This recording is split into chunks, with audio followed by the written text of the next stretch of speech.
Hello and welcome to the form book preview of the fourth and final day of the 2024 Cheltenham Festival. It of course sees jump racing's blue ribboned event take centre stage, the Boodles Cheltenham Gold Cup. Will Galopin de Champs retain his crown? Will Jerry Colomb, a Shishkin or a Fast or Slow dethrone the king? It's all coming up in this edition of the form book.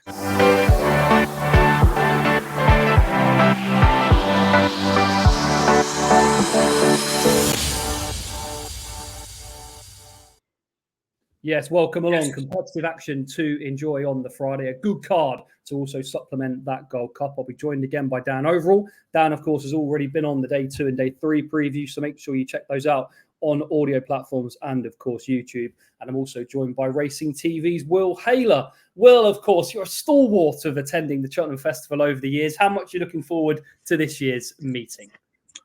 Yeah, I love it. I mean, I'm an unashamed Cheltenham Festival fanatic, really. I first went when I was 14. I won a competition in the Sun Guide to the Jumps, which was a VIP lunch for two and £100 in free bets. They wouldn't give me the free bets because I was under 18, but they gave me the free lunch. I had a brilliant time, and I think I've been every year ever since. Wouldn't miss it for the world, Danny. Looking forward to this year's renewal then of the Gold Cup. But first off, before we preview all the action, delighted to say we're being sponsored by Bet UK for these shows. And just a reminder, get £30 in free bets when you bet £10. This is for new customers only. Deposit and place a bet within 7 days and settle that £10 minimum bet at odds of 4 to 5 or greater. T's and C's do apply. And Bet UK are, of course, non-runner, no bet on every race at the Cheltenham Festival. Racing TV is also celebrating 20 years of Cheltenham Festival coverage, and we have a special promotion for you here on the form book. If you look at that limited time offer with that QR code in the corner, 12 months for half price. We're the only channel showing all 28 races live. We're on air from 10 a.m. and we've got 8 exclusive races. So make sure that you scan that QR code and get involved. So that's a look ahead to that. We're going to be previewing the Triumph Hurdle first.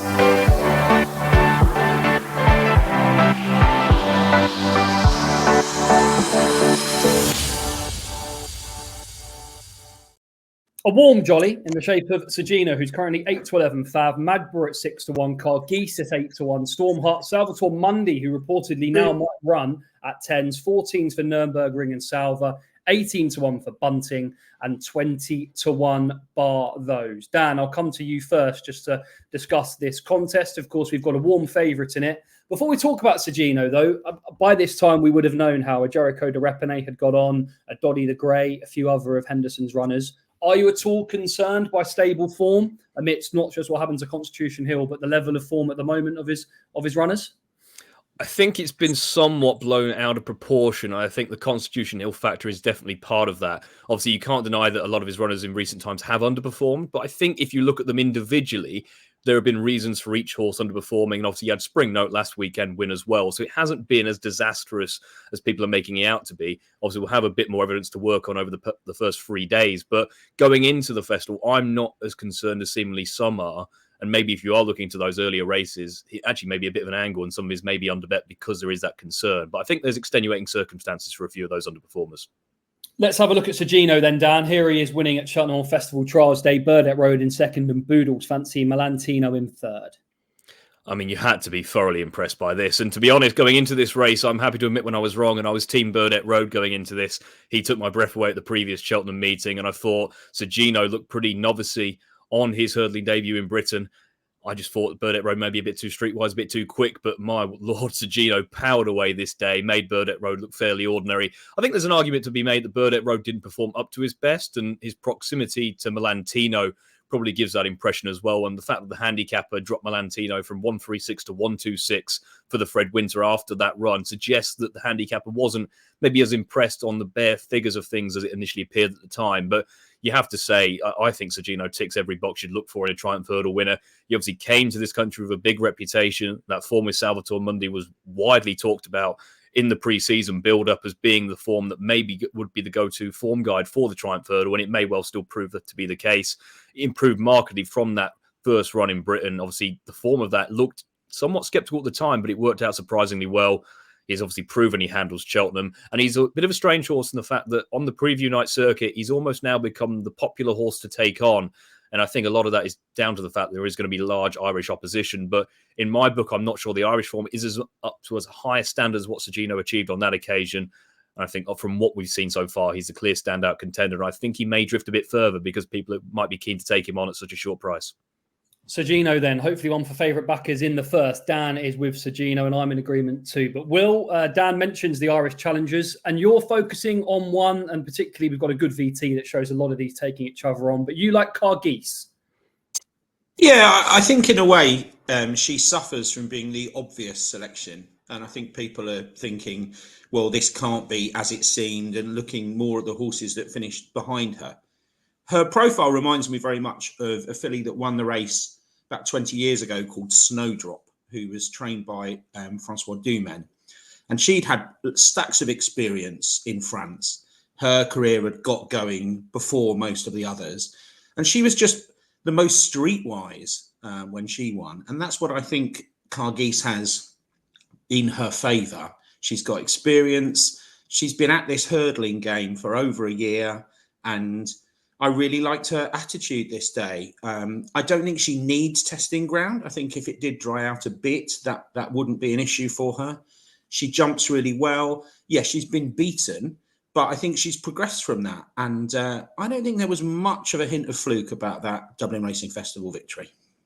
Okay, so Cargeese then for Will. There were plenty in opposition, though, in that contest, Dan, and also with the added prospect of Salvador Mundy potentially running. Nürburgring, I thought, was an interesting one as well. Cargeese and Nürburgring, of course, were behind Calicante on this occasion at Leopardstown over Christmas. What do you make of the Irish challenge with Majborough, another one who's been well talked up on the Irish preview nights? Yeah, they all finished with a bit of a stack in this grade 2 over Christmas. So the Cargeese clearly improved for that run and to win at the Spring Juvenile at the DRF. I think Majborough was the horse I came away thinking is the best long-term prospect of those that ran in that race. Obviously, he made all. It was his Irish debut. A big, imposing sort. He just towered above all of them in the parade ring and indeed on the track. Went from the front. And I love the way he battled back. My concern with him with a view to a Triumph Hurdle is I don't think he's going to be ready for this kind of test at this level. But going forward, I love him as a long-term staying chase prospect. I think he'll be a really good horse in the future. And then you've got likes of Stormheart, who went into that race with a very little experience, ran extremely well. The idea of Salvatore Mundy running is interesting. I guess if you are going to shake your maiden tag, you may as well do it in a Cheltenham Festival Grade 1. Whether he's quite able to win this on his debut in this country would be a pretty miraculous training accomplishment. And to be honest, it wouldn't surprise me if he finishes a decent second or third. They put him away, and we're talking about him as a 2025 Supreme Novices Hurdle favourite. One other to mention, Will, from the domestic team is Salva. He, of course, is impressed for Gary Moore. A couple of good wins at Chepstow and this day at Haydock. Moore has already stated that he'd want soft ground. Do you give him any chance? Yeah, I mean, I have a huge amount of time for Gary Moore as a trainer. I think his talents are incredible, both on the flat and over jumps. He's rated Salva really highly ever since he first got hold of the horse. Made no bones about him being, his best juvenile. He hasn't really done much wrong, but I don't think he's got the classy profile of those at the head of the market, personally. Okay, that's a look then at the Triumph Hurdle. So just a reminder, it's Cargeese for Will, and the two Dans are with Sergino. Next race that we're going to have a look at is the County Hurdle. Just give you the betting for that contest.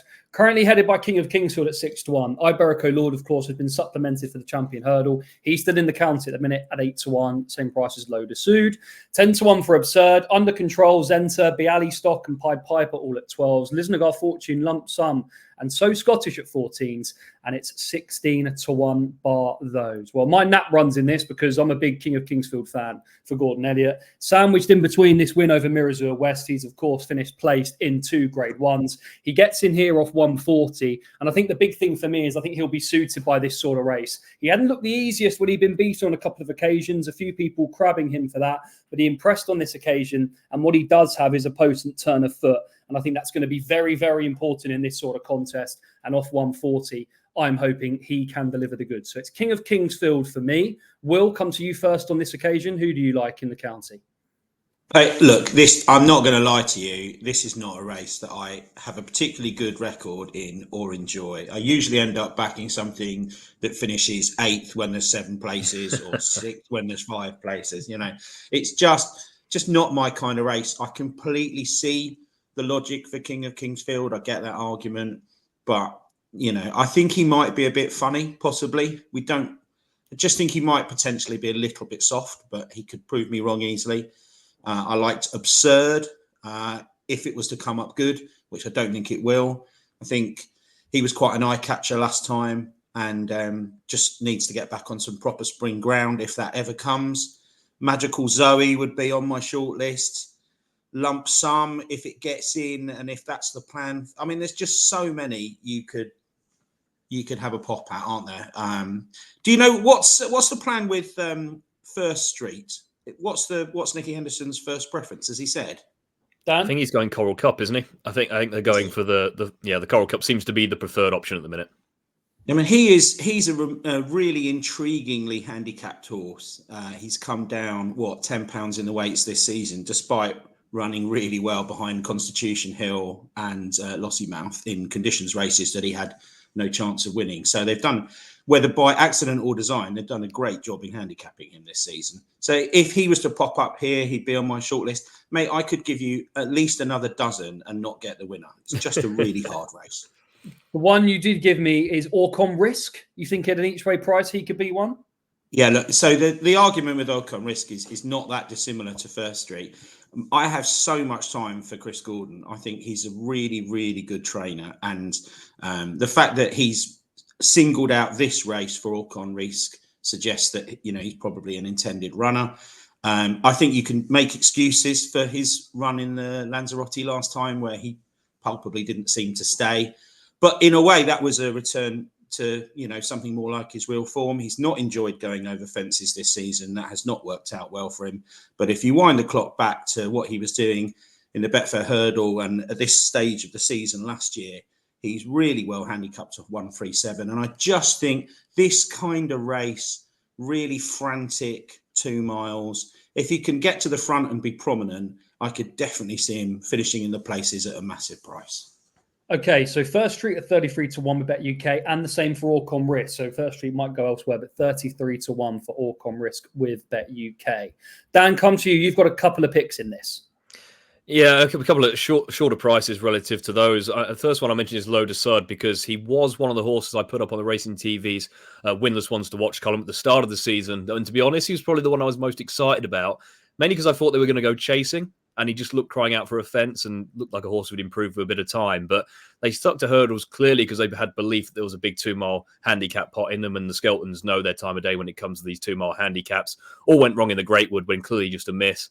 But then clearly showed a marked improvement in form in the Betfair Hurdle where he just cantered into that race, travelled extremely well. My concern with him is that all of last season, he travelled extremely well into his races and didn't finish them out as strongly as it may suggest he could do. And it looked a similar case again in the Betfair Hurdle. Now, he did bump into Iberico Lord. There is no shame in that. But I just worry about the business end up the hill, whether he's really going to kick on. But I think he'll come there travelling very strongly, just a case of what he'll find. And the other one for, the other half of the connections who seem to do so well in this race recently, Willie Mullins. I do like Observe that Will mentioned as well. I thought there's a lot to like about his general profile for the race. Obviously, an E-ball winner of 104, 7th in a Melbourne Cup, rated 110. That's a serious level of flat ability you don't get often in this kind of race. His hurdling campaign has been somewhat mixed. He won on his debut in May. The form of that's nothing to write home about. Then a couple of disappointing efforts, including when pulled up in the Future Champions over Christmas. But the ground was so testing by the time that race came along. Obviously, like the Daddy Longlegs, didn't go a yard either. You can forgive that. Much more encouraging at the Grade 1 at the DRF. When fourth to behind just the King of Kingsfield, obviously Absurd got a mark 138, King Kingsfield 104. And I thought Absurd made really eye-catching headway on that occasion, jumped really well, the best he's jumped for a while. You could see his flat speed because he made up a lot of ground quickly on that occasion, just faded late on. But again, like Will mentioned, good ground is going to be key to this horse. The forecast, I'm checking it every day and it's changing every day. So it's at this point, I'm not going to try and make an accurate prediction what the ground's going to be like come Friday. But if we are on good to soft ground by the Friday, I think the race, like the County Hurdle, will really suit Absurd because it'll be ridden cold. Flat speed often comes to the fore. And there's no denying that on a mark 138, based on what we've seen so far from his flat form, that should prove a good mark over hurdles. Okay, so just a reminder, I'm going to be with King of Kingsfield. He's my nap of the day. Dan is with Absurd and Loaders Sued, and Will is with 33-1 Poke Orc on Risk. Next race we're going to have a look at then is another Grade 1 coming up, and it's the Albert Bartlett. 6-1 Fav is reading Tommy wrong. 13-2 Dancing City. High Class Hero 15-2. Third free in the betting. All trained by William Mullins. 9-1 for Gidley Park. Shanna Bob at 10s. Captain Teague, the Challow winner, 11s with Lecky Watson. Johnny Who at 16s and 20-1 bar those. So Dan, I'll come to you first on this occasion. Competitive looking contest on paper. Are you with one of the three William Mullins train runners towards the top of the market? You know what, I'm not. I get reading Tommy wrong looks now more likely to run here than in the Gallagher, which I think makes sense given the way the novice hurdling ranks are panning out. High Class Hero I find a very difficult horse to get a hold of. A lot of experience, but that experience comes in dawdling, slowly run races. This will be a completely different test. Dancing City had the bumper form to suggest he was capable of what he was doing at the DRF over 2 mile 6, but I'm not sure he's at certainty to back that up, but I do like his profile, probably more of those three, just based on that run alone, although that race hasn't produced now at Bartlett winner yet. A few have gone fairly close.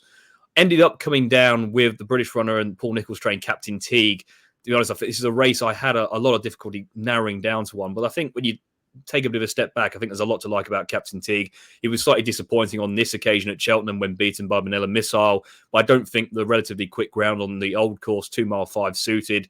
To my eye, he just looks a real galloping raw type, and I think we saw that in the Challow. Travelled really well through that race. He got to the front, I think 3.5 furlongs out, and to me, I think he won a fair bit more comfortably than the winning margin suggest. He got to the front, didn't really do a whole pile once there, but stayed on really strongly. Now, the form of that is maybe up to a bit of a question because a couple of disappointed since, like the likes of Lookaway. That race clearly did take its toll on a couple, but he's been freshened up with a view to coming to the Cheltenham Festival. We saw Paul Nicholls won this race with Stay Away Faye last year. This is a horse who finished third in the bumper last year, which obviously has proven to be extremely strong form, and they've clearly always thought he was a really talented horse. I think this race will suit him a lot better than the Gallagher would. I think he's definitely a 3-miler in waiting. I thought at 11-1, I thought that was a reasonable each way price. Okay, that's the note then on Captain Teague from Dan. We'll get your selection shortly, but what are your thoughts on those towards the top of the market? Reading Tommy wrong, start with him. This, of course, was his win in the Lawlers of Nay, seeing off In Atlantique, Lecky Watson and Firefox in behind. Yeah, he obviously surprised them a bit this day, didn't he? With the step forward that he took. I think at this stage of the season, they thought Il Atlantique was still a bit of a machine, and they were surprised that Reading Tommy wrong was able to pick him up. I like his attitude, and he deserves his place towards the head of the market. But God, what a competitive race this is! It must be one of the most competitive Grade 1s. You don't get many Grade 1s at 6-1 the field, do you? And when people say to you it's a bad Cheltenham Festival this year, this is the race where you say, well, this is a wide open contest. There's going to be 15, 16 runners, and most of them have a real legitimate chance at being top class steeplechasers of the future. So really exciting contest. It's not one I'm desperate to have a bet in. I backed Croke Park a couple of months ago when Jack Kennedy gave it a very favourable mention on Road to Cheltenham. Yeah, this is him winning the Monksfield. It's a funny race because Gordon Elliott trained the first, second, third and fourth. But the third horse, Search for Glory, who I think was probably the first string this day, despite the colours, he's gone on to prove himself a pretty useful performer, and Croke Park put him quite nicely in his place here. I'm basing my selection on that hint that Jack Kennedy dropped. He was asked by Lydia and Ruby which horse, if he could guess at that point which horse he would be riding in the race, he chose Croke Park. And so if he runs, and obviously there's that question mark, but you've got the non-runner, no bet safety net. If he runs, I think he is a good value poke at 25-1. Okay, that's Croke Park then for Will. I'm going to be with another British trained runner. I like the look of Gidley Park for me personally. I hope he runs here. Okay, this wasn't a most sexy performance seeing off Lucky Place, but at the same time, I like his attitude. I think the 3 miles will suit him. And he was pulling away again at the finish, I think, here. Despite it being workmanlike, I think he's a horse who's only going to get better stepped up in trip. So fingers crossed they go for this, because I think at 9-1, he's a bit of value. Just the other one, Dan, you did mention, but Dancing City with that Predators Gold form.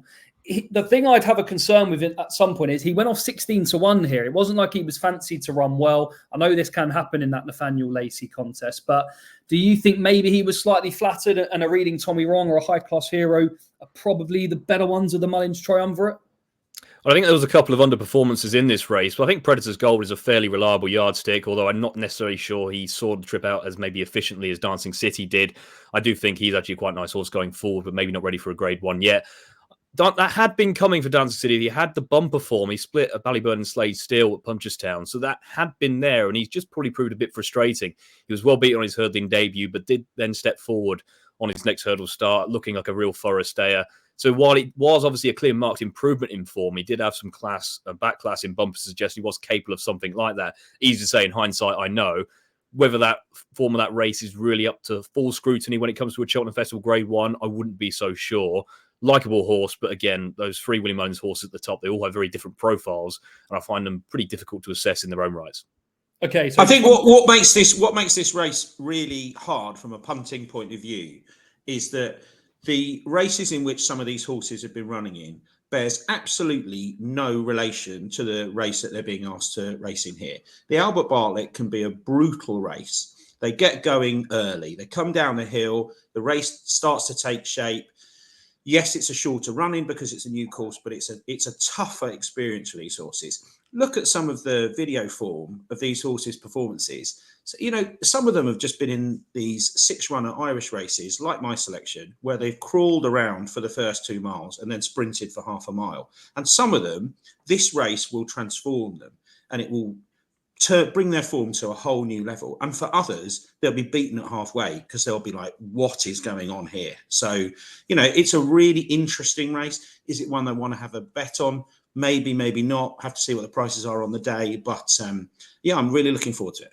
It's the reason we have so many big prize winners of this race for that exact reason. Yeah, absolutely. Yeah, it's been a bookie's friend, this race. So, and maybe it will be again. So Croke Park at 25s for Will, Captain Teague at around 11s for Dan, and I'll be with Gidley Park. So all of us going elsewhere in that contest. Next up, Cheltenham Gold Cup.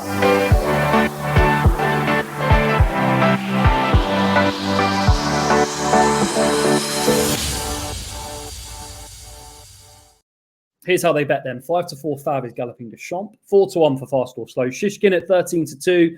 Jerry Colomb 11s, 14s for King George Hero, Hewick and Long Press. Brave Man's Game and Gentleman's Game are both 16-1 chances. Correct Rambler, the Grand National Hero at 20s and 33-1 bar those.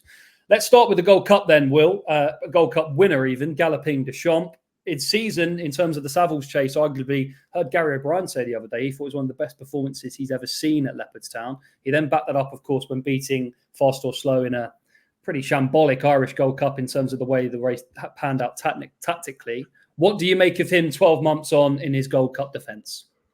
Well, let's flesh that out a bit, Danny. Yes, I'd be inclined to agree with you in that his Savills performance was really good and his Irish Gold Cup performance less so. I think here, he really did look like the great horse that he's shown himself to be. And I was particularly impressed with the way he just put Jerry Colomb away here. But then in the Irish Gold Cup last time, I think you can argue that Fast or Slow probably wasn't ridden optimally. They were kind of hamstrung by the fact it was a small field and they couldn't do much more than they did. But Fast or Slow's jumping is so much better than Galopin de Champ's. And yet that advantage was negated at almost every fence here by the fact that the jockey was pulling him back because he didn't want to try and take on the winner too early. The Gold Cup will be a completely different affair. And I think Fast or Slow's jumping gives him a really good chance of reversing this form. Yes, look, I have a lot of respect for the favourite. I think he might drift out as the race gets closer. I could see him going off 6-4, 7-4 on the day. So I don't think I'd be rushing in to take the price now if you fancy him. There's a lot of depth to the race, but I'm a big Fast or Slow fan, and I think he is going to go very close to reversing that form. And of course, Will, he's already beaten him in the John Durkan. Yeah, and that, and there didn't seem to be any hint of fluke about this victory. I think turning for home, it looked like it was going to be another win for Galopin, and Fast or Slow just found most. And again, I think that jumping was really important this day. We know he's got a great attitude. I love reading between the lines with trainers' quotes, and I read Martin Brassel's thoughts on this horse earlier this week. And for Martin Brassel to say he thought it was going to be interesting to see who would come out on top at Cheltenham, to me, that read like he really fancies his chances. I mean, he's not the sort of guy to ever come out and, say that this is the one. But I think he is a really, really good each way bet. You might even be able to get 4 places or perhaps even 5 on the day. But I can really see him shaking up the favourite. Fast or Slow then for Will. Just a word then on Galopin Des Champs from you, Dan. Let's take a look back at 12 months ago, seeing off Brave Man's Game. How do you see this one playing out? It's interesting. On this occasion, like Will, I was slightly concerned about Galopin Des Champs' jumping going into this Gold Cup, and I thought in Brave Man's Game he was meeting probably the best jumper of the fence he'd probably face against. And to be honest, it actually panned out like that. Brave Man's Game jumped extremely well. Galopin Des Champs was obviously given quite a patient ride, fiddled a few of his fences, but ultimately he just pulled out a superior performance, and the way he stayed up on the hill was impressive. I know some people probably pick holes in how that Gold Cup has panned out from a form perspective. I think at the time all the right horses were there. I thought it was a very solid piece of form, and to be honest, I've been of the opinion that I wanted to take on Galopin Des Champs for a while, based on the idea of how hard it is to win back-to-back Gold Cups. And obviously we saw Album Photo do it recently, but he only had the one run in between and was very much minded. Galopin Des Champs clearly had a busier campaign. And going into the Irish Gold Cup, I was of the opinion that if he was replicate something like his Savills run and put up a performance of that magnitude, it would be hard to do it 3 times in a row. Obviously, the Savills was monumental on the figures and up there with his Gold Cup performance, in my view. I think the way the Irish Gold Cup panned out, because it was a small field and because it was a relative test of speed and very much a sprint up the straight, I think that's a big advantage for Galopin Des Champs because he didn't have an unduly hard race. I think that would have meant he still has a bit left for the Gold Cup. And on what we've seen, I just think he is a superior horse to most of the rivals he'll be facing. I think a peak Galopin Des Champs will take all the beating. And I'm not sure there's a horse in here who's capable of a performance to beat that level. And because he didn't have as hard a prep as I thought he might in the Irish Gold Cup, I think we'll see close to his best performance. Galopin Des Champs then for Dan. A few others to mention in the race. They, of course, include Jory Colombe, who we saw winning at Down Royal earlier on this season, seeing off Conflated and Envoire Hélène. He was then, of course, smoked by Galopin Des Champs in the Savills Chase. What chance do you give him, Will? Well, I've got a bit of it's a bit of a Nicky Henderson situation, isn't it, with Gordon Elliott? I'm not totally sure what form the stable are in. So I think by Friday we'll have a better idea. If Elliott's banging in the winners left, right and centre on the first 3 days, then I think that would encourage you to get involved in his runners on the last. But we'll just have to wait and see a bit. I think he's probably a 3.5 mile horse in that he is a really thorough stayer. I think he's got a good attitude. I like the way that, he knuckles down when he's really asked. I think if it's a real hard run Gold Cup, and it could be a reasonable sized field. There's a couple of possible pace angles here. If they go hard, then I think he is definitely a place contender. But it's quite a good Gold Cup. It's quite from a fan's point of view. There's some nice horses here. I like quite a few of the outsiders. I could see, a number of them. Korak Rambler is obviously an interesting contender. I mean, Korak Rambler had the Grand National won from halfway last season. That's how easy he won the National. And any horse who can do that is a very serious staying chaser. So again, wouldn't surprise me at all if he got into the 3. It's wide open. So that's a discussion on Korak Rambler and a couple of others. A few more VTs that will show you. That, of course, includes the King George, Dan, which, of course, was won by Hewick, with Shishkin falling unseating rider even at the second last. Allaho was in behind there, the Royal Wacker, Brave Man's Game. How do you see this race translating to the Gold Cup? Yeah, the enigma that is Shishkin finding new ways to get beat on that occasion that we didn't even think were possible. But I think Nicky Anderson's almost taken somewhat umbrage with the idea that people keep finding or knocking Shishkin to a certain extent. And obviously, it was good to see him back to winning ways in the Denman last time out. That was a decent enough performance. And obviously, from what we know, he's a very high-class horse. He just wouldn't really be for me. I'm not a fan of how he went through the Ryanair last year. Obviously, the Champion Chase as well, previous to that, he didn't go a yard. And obviously, there was seemingly more to a bit of an issue there rather than just the ground and him not being at his best. But the Ryanair, I didn't think there was any real excuse. And he just didn't go a yard. So whether there is some kind of umbrage with Cheltenham now and whether he's just getting a bit funny, which, well, we know he is, and whether he'll translate his best form to the Gold Cup, I'm not so sure. Obviously, Hewitt will forever be a horse in my heart after that very gallant win on that occasion. He's going to need the ground to be as quick as possible to have a chance here, you'd think. He ran pretty well in the race last year when falling 2 out, gave it a fair good sight of it. I'm just not sure when you're looking at the likes of Galopin and Deschamps, the likes of Fast or Slow, whether he's really capable of beating them at their absolute best. I think he's a very admirable horse, but I can see him being outclassed. Well, one horse we haven't seen for a while is Gentleman's Game. He saw off Brave Man's Game, of course, in the Charlie Hall for Mouse Morris. What do you make of the pair here? Yeah, very, very talented trainer, Mouse Morris. Interesting that, they're bringing him back for this race. Clearly goes well fresh. In this particular race, I think Brave Man's Game should have won. And the question mark for me would be whether this overall level of form is good enough to see either of them get involved. It's funny, isn't it? You remember right at the start of the season, there was an interview between the connections of Brave Man's Game and the connections of Protectorat, and they had those nicknames for each other. Do you remember that? And the connections of Protectorat call him Soft Man's Game. And I thought that was interesting. It was like a sort of like an admission that it's not, even internally, they must have their question marks. They can't say anything, can they? They can't say publicly, we think he might be a bit soft, but you'd have to think that even if he's 5 lengths clear jumping the last, you'd be a little bit worried about Brave Man's Game, wouldn't you? He just doesn't seem to able to give absolutely everything when absolute push comes to shove. Yeah, I've been calling him Bridle Man's Game for a while. Sure. Because they nicked your idea, innit? Yeah, literally, yeah, I know. I've always had that idea. And to be honest, the performance that turned me around was the King George a couple of seasons ago, because he actually had to dig deep on that occasion when obviously L'Homme Pressé was in the race and was jumping markedly left. But there was a time when L'Homme Pressé was going better and Brave Man's Game did dig deep to win. So that's why I thought going into the Gold Cup, maybe he's just a bit of a reformed character. Maybe he's stronger. But this year he's been back to those bridle merchant ways, in my opinion. Yeah, it's difficult, isn't it? As a punter, you're allowed to take these opinions. You have to take a view, don't you? And my view is that I could never back him in anything because I don't fully trust him.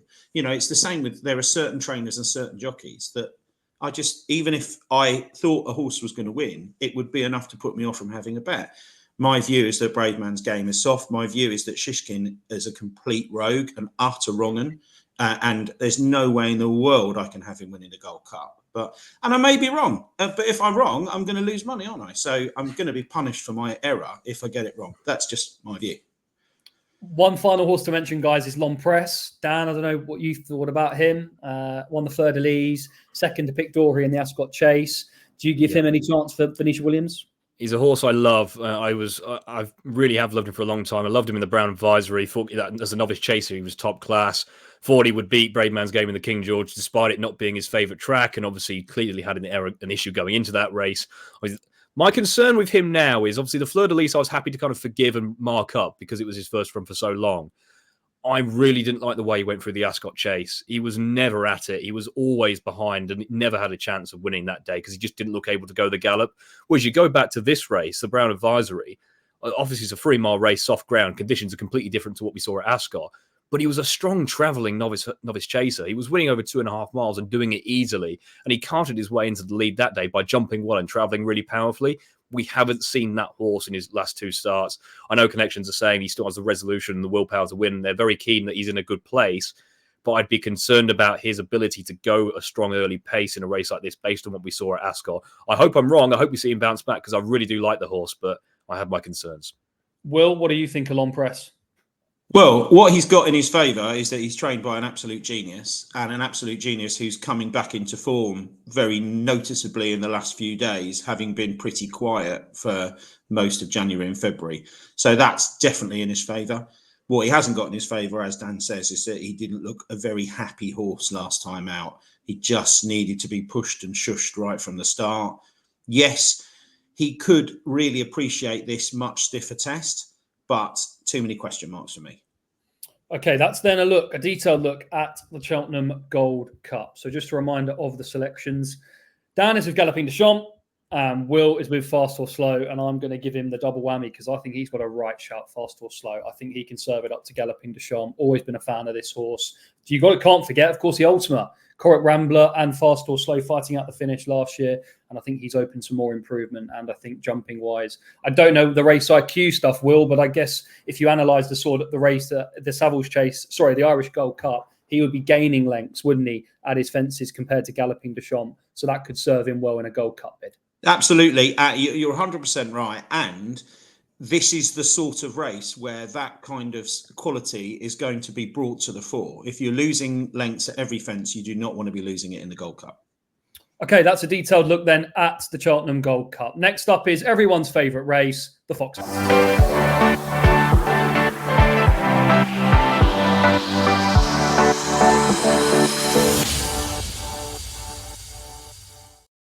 I say that because Dan wants to be let off the hook. He's sitting this one out. 9-4 Favourites on the line. He'll be in the bar. 3-1 Ferns Lock. 7-1 Premier Magic and Billaway. Good old Samp Crow at 12-1. Vaucelet and Sign the Mine at 14-1. Time Leader 16s.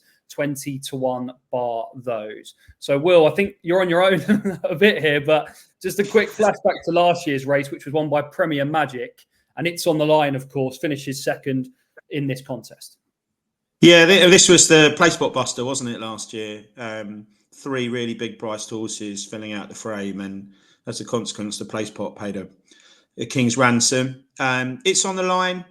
Yeah, look, he was, I think he was only 6 last year in this race. He didn't jump very well. If you go back to the early stages of the race, he's being niggled along from a reasonably early stage. He'll need to do better, but apparently Emmett Mullins believes he is going to do better. All the vibes are hugely positive about him. He might be one to think about backing in running. Maybe I can see him trading a bit bigger after a mile or so. But the fact that JP is coming with his big checkbook is a tip in itself, really, isn't it? Yeah, as Will says, JP McManus now the owner. And this, of course, was a remarkable race last time out at Naas. Billaway, of course, who's a former winner of the race, very nearly chinning him, but it's on the line, rallying to, in the end, land the spoils. What chance do you give Billaway as well, then, Will, based on the facts of this race, or is he maybe just past it slightly? Got a great record in the race, hasn't he? I think the blinkers didn't work for him. Now he's back in cheap pieces. He seems a happier horse. This is his race, isn't it? And he's another one who can race on and off the bridle a bit as the race develops. But yeah, I think he's got a serious chance. Look, I am not a Hunter Chase expert at all. I really am not. And it would be completely wrong of me. I almost certainly won't have a bet in the race. I'm usually still thinking about the Gold Cup. Even while the race is going on, I'm usually replaying the Gold Cup in my mind. If I was going to put one up at a longer price, I like the horse Seen Numin, trained by Catterick Racecourse general manager Fiona Needham, who rode the winner of this race, 25 years ago, I think, for her dad. And this horse won a Weatherby Hunter Chase that traditionally, going back, I am a bit older than you lads, it used to be a very good trial for the Foxhunter. And the form's worked out well because the horse that it absolutely hammered there, Benny's King, has come out and won since. And given that there's a nice narrative, isn't there? One of those nice sort of Great British Racing words. There's a nice narrative here with Seen Numin, in that it's carrying the same colours that Fiona Needham rode when she won the race as a jockey. And it would just sort of complete the circle nicely if Seen Numin was to run really well. Okay, that's Seen Numin. I'm going to be of another softie on the Friday. I like Ferns Lock. The only concern is He was beaten by It's on the Line. We saw that at Down Royal. And when he gets into a battle, he hasn't always found that he's a superb jumper. And I just think maybe if he can get first run on It's on the Line, it could be a tough battle up the hill, but he might just have a bit too much class. He's a good jumper.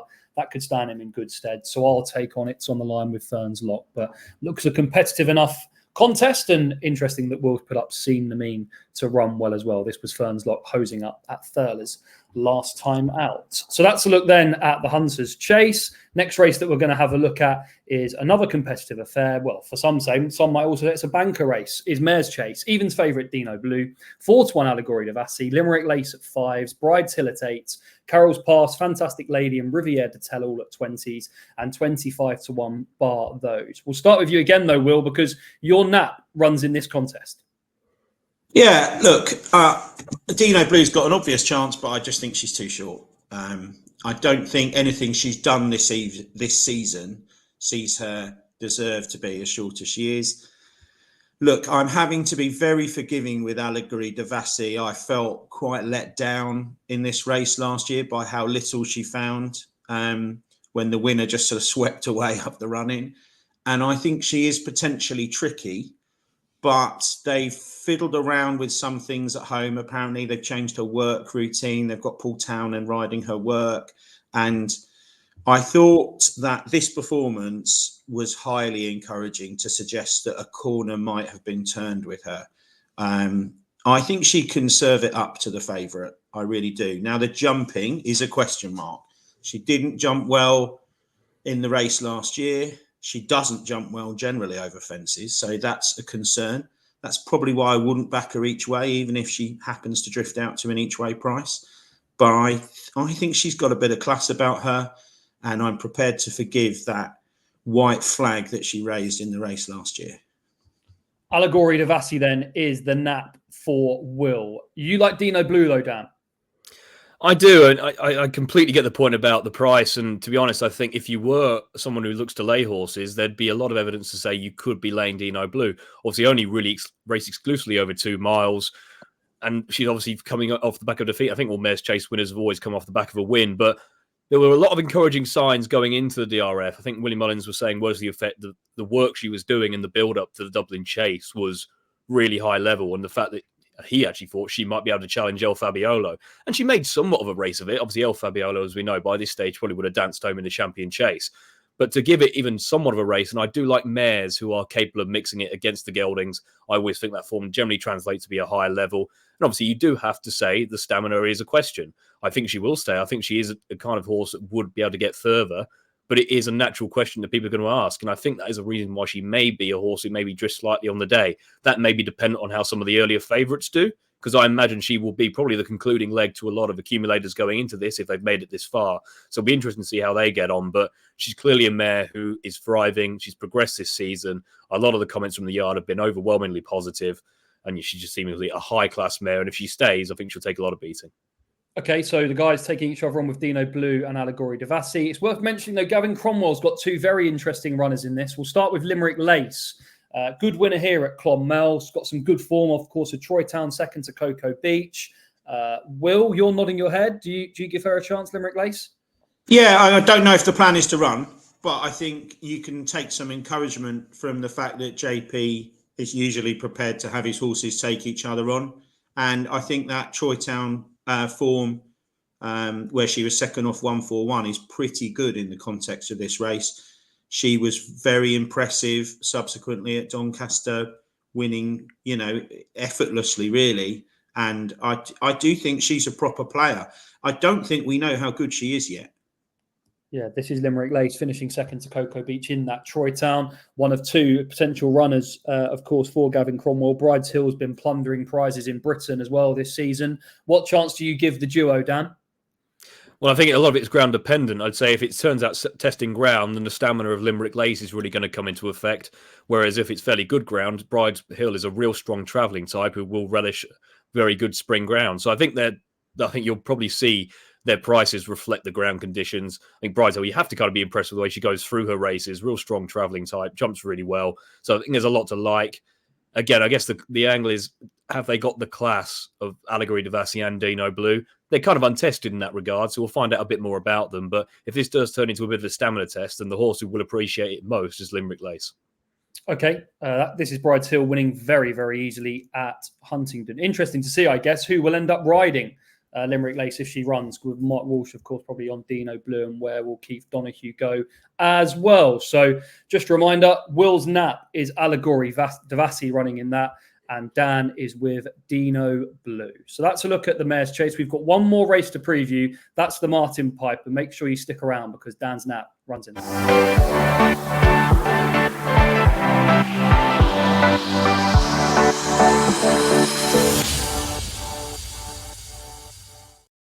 Yeah, giving it the big sell. Here we go then. 4-1-5 is Key to Bourbon. 9-2 for Sam Majest, who could go for the Coral Cup. Waterford Whispers at 9-1. Liz Nagar Fortune at 10s. No Ordinary Joe, the same price. Better Days Ahead 12. Answer to Cave, Dottie the Grey, Lucky Place, and Nurse Susan, along with Stella Story, all at 14. 16-1 bar those. Well, your nap's running in this, Dan, so we'll have to come to you first. Who do you like? Yeah, napping in the boys' race, last race of the festival. What can possibly go wrong? But I'm a handicap fanatic when it comes to Cheltenham, and I try and take long-term views. And this was the first horse I checked an entry for, and I wasn't exactly sure if he'd get one, but I was relieved when I saw he did, and that's Waterford Whispers for Henry de Bromhead, owned by JP McManus. I think the news now kind of coming to the fore is that Sam Majest will run in the Coral Cup, which is a bit of a surprise to me, but only enhances the claims of Waterford Whispers. Big, raw, imposing horse who's just continued to improve this season. Beat Attaboy Charlie in a 2-mile Galway maiden hurdle in October. Attaboy Charlie's won a Premier Handicap since, rated 123, and was going really well at the DRF. So to beat him over 2 miles at Galway, I thought was really impressive. Stepped up to 2.5 miles next time out in a rated novice hurdle where he beat Answer to Cave. He was getting weight from that rival, but Answer to Cave was more experienced. Stayed on really well to beat him, and Answer to Cave has franked that form a couple of occasions since, and it also may run in this race. Last seen at Christmas in a handicap where he was really well fancied off 123. Now, watch this race back. It was really slowly run affair. The winner went from the front under Michael O'Sullivan, given a really good ride. On the outside, you can just see Waterford Whispers just could not respond in the manner of a horse who just wants a bit more of a stamina test. He just clearly learned a lot from that experience as well. We haven't seen him since, but that form worked out pretty well. While the winner has disappointed since, he was almost too bad to be true. But the third was a horse called Yeatstar for Gordon Elliott, who went on to finish third in the 3-mile handicap at the DRF. Went up £4 in Ireland to a mark 127 after that. The British handicapper gave an extra £6, which may seem harsh, but he probably needed all of that to get into the race. I think with this race, traditionally, you're looking for a future 3-mile chaser who could go on to better things. I think that's what we're dealing with here. He still looks like he has an awful lot of improvement to come after only 4 starts. They clearly kept him back with a view to spring targets after not being seen since Christmas. I think there's a lot to like, and I think there's an awful lot more to come from Waterford Whispers. 9-1 for Waterford Whispers. I'm in agreement. I was there that day when he got beaten by Champagne Admiral. I thought that looked a decent race. I was disappointed that he didn't go and win again next time, the winner. But I still think Waterford Whispers is open to any amount of untold improvement. Just stay with you just for one more minute, Dan, just to talk about Key to Bourbon, who, of course, was the winner at Clonmel. We spoke about Sam Majest on another show, but you think that he's going to go to the Coral Cup. So he looks the more likely one of the Willie Mullins train runners to run. What do you make of his chances? Yep, has been very well backed in recent days. I think the kind of rumour doing the rounds that Michael O'Sullivan will ride because he's still eligible for this race after entering the season, still with his claim. And obviously that does give him standout chance. He got his mark in Britain confirmed early doors when he had an entry for a handicap in Britain. So they confirmed a mark 140 after that run and were pretty much happy to lock it in. Again, he's got the kind of profile you'd look for in the fact he's still relatively unexposed. He could be a bit of anything, a lot more improvement probably to come. I'd say he's relatively short enough now. And Michael O'Sullivan rode a very fancied horse for Willie Mullins last year called Spanish Harlem, who was all the rage and literally didn't go a yard and was near enough pulled up after about half a mile. So it doesn't always work. It's not always that easy. But he clearly does seem to have a profile that suggests he's got a good chance. But I'm just in the Waterford Whispers camp. Okay, that's Waterford Whispers. Will, you like a couple of slightly bigger prices, including one, No Ordinary Joe, who was a good third at Kempton last time out. Well, an eye-catching one. Yeah, look, if I think it's probably better that I let the pictures do the talking with this particular performance from No Ordinary Joe. He's a very interesting horse. If you wind the clock back to last year's Betfair Hurdle, he was sent off at 6-1 to win, and that's a race that Nicky Henderson loves to target. And the race he'd won previously, the handicap hurdle at Kempton on the second day of the Christmas meeting, that's another race that Nicky Henderson loves to target, loves to win that race every year. The fact that he took that route last year suggests to me he's a horse that they think quite a lot of. He's obviously, then went to the festival and finished second to Iroko in this race. Then things didn't quite work out. He was possibly a bit flat at Aintree. They sent him over fences first thing this season, and he hated it from start to finish. Jumped appallingly. They abandoned that plan immediately, got him back over hurdles. And I would tentatively and non-libelously suggest that they've had this race in mind ever since then. So I think he's got a really solid chance. Look, these kind of big handicap hurdles, for me, they're not massive betting races. Something's going to come out of the woodwork and do you. You can run really well and finish 6th or 7th. But I think his profile ticks a lot of boxes for this race. And there was just one other, you said the other day, 12-1, Better Days Ahead, who would be an interesting contender if lining up for a trainer who's got a decent record in the race. Yeah, this looks like his race. He hasn't got a massive number of miles on the clock. When he was beaten by Asian Master last time, he was giving Asian Master more than a stone, including the claim of the winning jockey. That I think we could see earlier at the festival turns out to be a pretty reasonable performance. And I don't think the handicap mark that the British handicap has given him of 140 is as harsh as some of the other Irish horses have been treated at the festival. So he would be on my shortlist as well. Okay, so you've got 9-1 Waterford Whispers is a nap for Dan in that, and Will's put up a couple of bigger prices. 10-1 for No Ordinary Joe, and 12-1 for Better Days Ahead. So just a reminder, we know what Dan's nap is, Waterford Whispers. I'm with King of Kingsfield, and Will's nap is Allegory Devassi. So that's your lot in terms of the preview. Thanks very much for watching all four. Make sure you check out on audio platforms or YouTube our day 1, day 2, and day 3 previews. Plenty to enjoy. There's some really interesting thoughts from all the guys. Just a reminder about the Bet UK offers. Get £30 in free bets when you bet £10 for new customers only. Deposit and place a bet within 7 days and settle a £10 minimum bet at odds of 4 to 5 or bigger. And then non-runner, no bet, of course, Bet UK for the festival. Racing TV are also celebrating 20 years of Cheltenham, and we're offering you a limited time offer for new customers who are watching the form book. 12 months for half price, the only channel showing all 28 races live. On air from 10 a.m. with exclusive races, and you can find that QR code in the corner of your screen. Thanks very much for watching the 4 previews. I hope you've enjoyed it and you found some interesting angles from everyone who's been involved. Thanks to Harry, Tom, Will, Katie, and Dan for being involved, and to our sponsors, Bet UK. And the final thing for me to say is just please remember to gamble responsibly and enjoy every race from the Cheltenham Festival, live on Racing TV.